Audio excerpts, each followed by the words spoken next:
Bienvenue à tous sur La Lettre Pro, le podcast IA.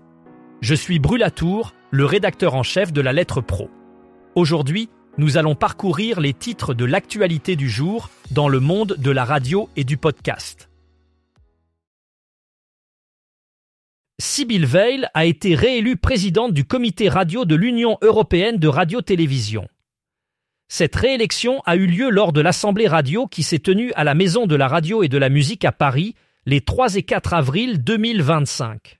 Sibylle Veil, initialement élue le 27 avril 2023, voit ainsi son mandat prolongé pour 2 années supplémentaires. Sa reconduction à la présidence témoigne de la confiance renouvelée en sa capacité à diriger et à représenter les intérêts des radios au sein de l'UR, une organisation clé pour la coopération radiophonique internationale.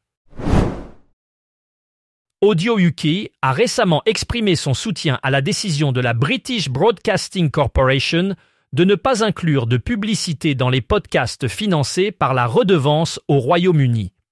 Cette décision a été accueillie positivement par Audio UK qui plaide en faveur d'une concurrence équitable. En effet, l'organisation appelle à plus de transparence et de dialogue concernant les activités commerciales de BBC Studios, la branche commerciale de la British Broadcasting Corporation. Audio UK estime que cette transparence est essentielle pour assurer un terrain de jeu équitable aux producteurs indépendants de contenu audio au Royaume-Uni. L'organisation souligne l'importance de discussions ouvertes pour garantir que tous les acteurs de l'industrie audio puissent opérer dans des conditions de concurrence justes et équilibrées. Cette démarche vise à renforcer l'industrie audio britannique en assurant que les pratiques commerciales de la British Broadcasting Corporation ne désavantagent pas les producteurs indépendants. Aujourd'hui, nous allons parler du classement le Radio Buzz 40, mis en avant par La Lettre Pro de la radio. Ce classement se distingue par sa méthode unique. Il ne considère pas l'audience des radios, mais se base sur les choix des programmateurs. Chaque programmateur représente une voix, ce qui favorise les décisions humaines par rapport aux algorithmes. Ce classement est élaboré à partir des diffusions sur plus de 200 radios, garantissant une diversité de choix et d'opinions. En collaboration avec La Lettre Pro de la radio, ce classement met en lumière les titres qui ont marqué la semaine. Parmi les catégories, on retrouve la meilleure entrée, la meilleure progression et la plus grosse gamelle, offrant un panorama complet de la scène musicale actuelle. Europe 1 célèbre cette année ses 70 ans d'existence, une occasion marquée par un dispositif anniversaire ambitieux. La station mettra en avant 7 décennies d'histoire radiophonique en combinant des formats numériques innovants et une valorisation de ses archives sonores. Cet événement exceptionnel permettra de redécouvrir les figures emblématiques et les moments clés qui ont jalonné l'histoire d'Europe 1. La station a prévu de nombreuses initiatives pour célébrer cet anniversaire, reflétant son engagement à rester à la pointe de l'innovation tout en rendant hommage à son riche passé. Au programme, des émissions spéciales, des podcasts exclusifs et des contenus interactifs qui permettront aux auditeurs de plonger dans l'univers d'Europe 1 et de revivre les moments marquants qui ont façonné l'histoire de cette station iconique du paysage radiophonique français.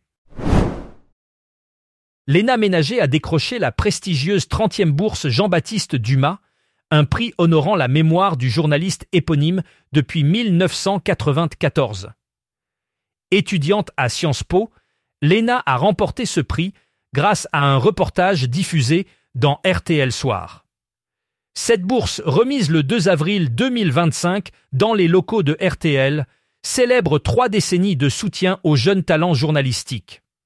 En tant que lauréate, Léna Ménager a obtenu un contrat d'1 an en tant que journaliste reporter stagiaire au sein de la rédaction de RTL. Pour cette bourse, les candidats devaient présenter un reportage sonore d'1 minute 30, un texte pour RTL.fr, une image d'illustration et une vidéo de 30 secondes pour les réseaux sociaux. Le jury, présidé par Hervé Beyrout, directeur de l'information du groupe M6, a salué l'approche plurimédia de Léna, qui marque le début de son parcours professionnel dans le monde du journalisme.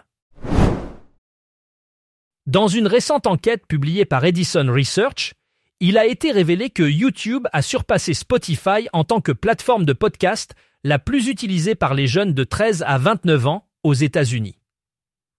Ce changement de tendance met en lumière l'importance croissante des formats visuels et de la flexibilité d'accès dans les habitudes de consommation de la génération Z. Les jeunes auditeurs privilégient désormais YouTube pour découvrir et écouter des podcasts, bénéficiant ainsi de la possibilité de consommer du contenu audio tout en profitant d'une expérience visuelle. Cette préférence pour YouTube est indicative d'un changement culturel où la vidéo joue un rôle central dans la façon dont cette génération interagit avec les médias numériques. Avec cette évolution, les créateurs de podcasts sont encouragés à adapter leur contenu pour répondre aux attentes de cette audience jeune et dynamique. Radio Campus Clermont-Ferrand célèbre ses 30 ans d'existence avec un événement exceptionnel du 18 au 20 avril 2025. Pour marquer cet anniversaire, la station organise un marathon radiophonique de 30 heures continues, diffusé en direct depuis la Maison du Peuple à Clermont-Ferrand. Cet événement est l'occasion de célébrer 3 décennies de soutien à la création sonore indépendante et de promotion de la parole libre. La station, créée en 1995, est reconnue pour son rôle dans la vie culturelle et sociale de la région, en offrant une plateforme aux artistes émergents et aux voix peu entendues.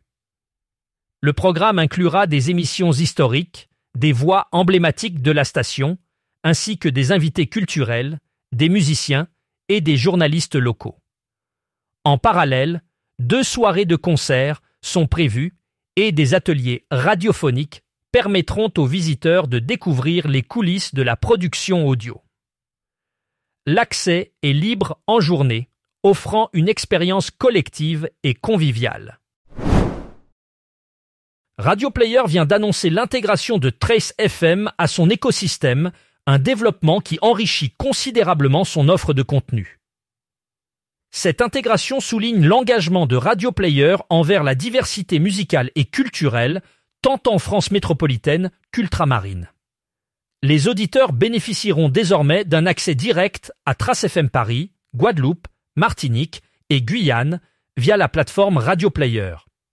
Cette initiative s'inscrit dans une stratégie plus large visant à offrir une expérience d'écoute enrichie et diversifiée, répondant aux attentes d'un public toujours plus avide de diversité musicale.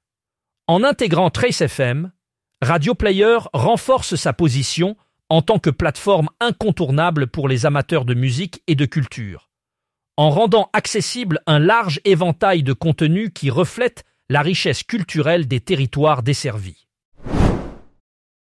Dans son rapport « Tendance audio-vidéo 2025 », l'ARCOM a analysé les équipements et habitudes de consommation audiovisuelle des Français. Cette étude révèle une forte progression des usages connectés, montrant que les Français adoptent de plus en plus les nouvelles technologies pour accéder à du contenu audio et vidéo. Les terminaux connectés, tels que les smartphones et les enceintes intelligentes, jouent un rôle central dans cette évolution. Malgré cette tendance vers le numérique, la radio en direct conserve une place importante dans les habitudes des auditeurs. L'étude souligne que la radio reste un média de référence pour beaucoup, en raison de son accessibilité et de sa capacité à offrir une programmation variée et en temps réel. Ces résultats mettent en lumière l'équilibre entre tradition et innovation dans le paysage médiatique français. Pour plus de détails, je vous invite à consulter l'article complet sur notre site lalettre.pro.